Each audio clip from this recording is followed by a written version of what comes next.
This is your May 2025 bonus, Seacowboys, a sketch that I wrote during the sketch class I took at Arcade Comedy.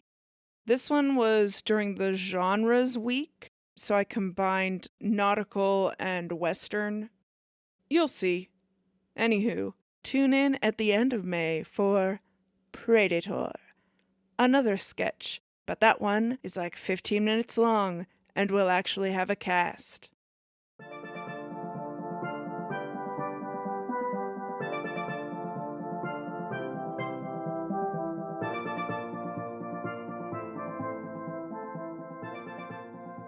Lights up.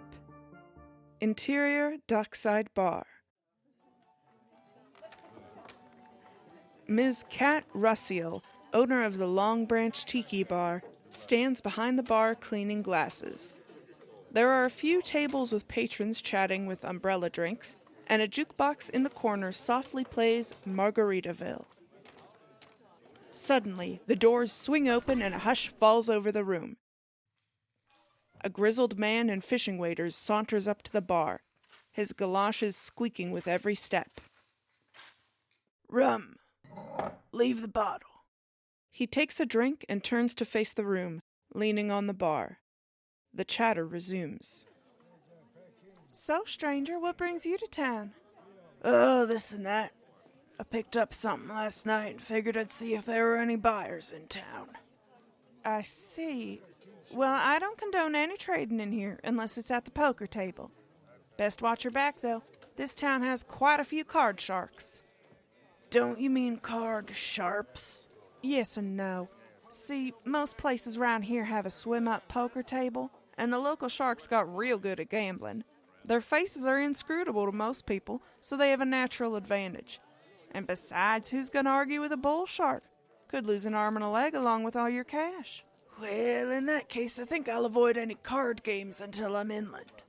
The name's Benedict, by the way, but you can call me Ben." "Nice to meet you, Ben.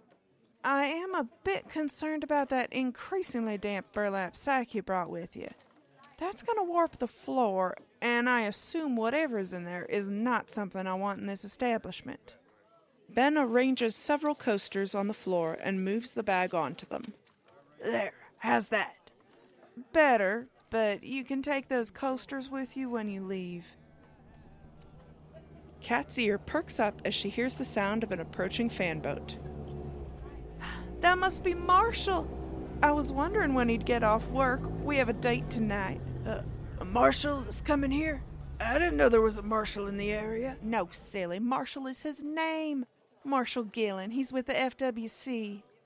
Yes, of course.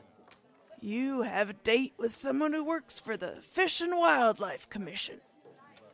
He's not an officer, though, right? Just does some research." "Well, now, I don't like to brag, but Marshall Gillen is the top lawman at the FWC. He's always out investigating those fish and wildlife crimes.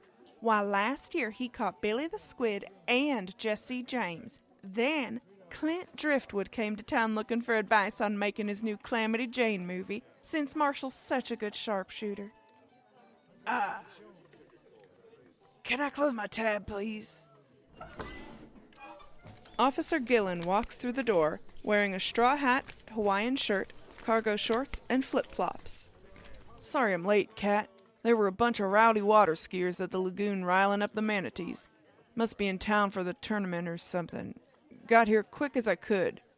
"Who's this?" "This is Benedict. He's just passing through.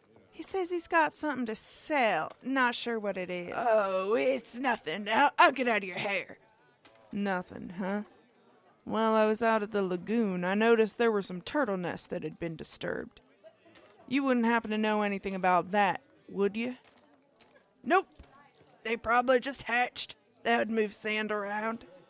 "That's true, but the thing about baby sea turtles is that they leave a whole lot of tracks when they go to the sea.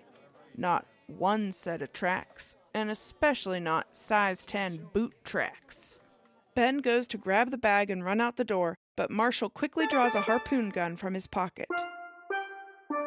"Get away from those eggs, Benedict!" Ben draws a snake from his pocket and throws it at Marshall's face.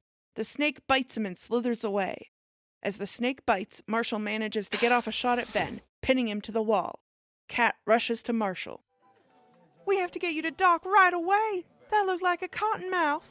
Ugh, don't worry about me. I'll be fine. It's nothing a little anti-venom can't fix. I always keep some on the boat just in case. Marshall goes over to the bag and opens it. Yep, these are definitely the missing hawksbill eggs. How do you feel about taking that walk on the beach over at the lagoon? I could use some help getting these eggs back to their nests. Cat and Marshall leave the tiki bar arm in arm, holding the bag of poached eggs. They board his fan boat and drive off into the sunset while Kokomo plays on a tinny radio. Blackout.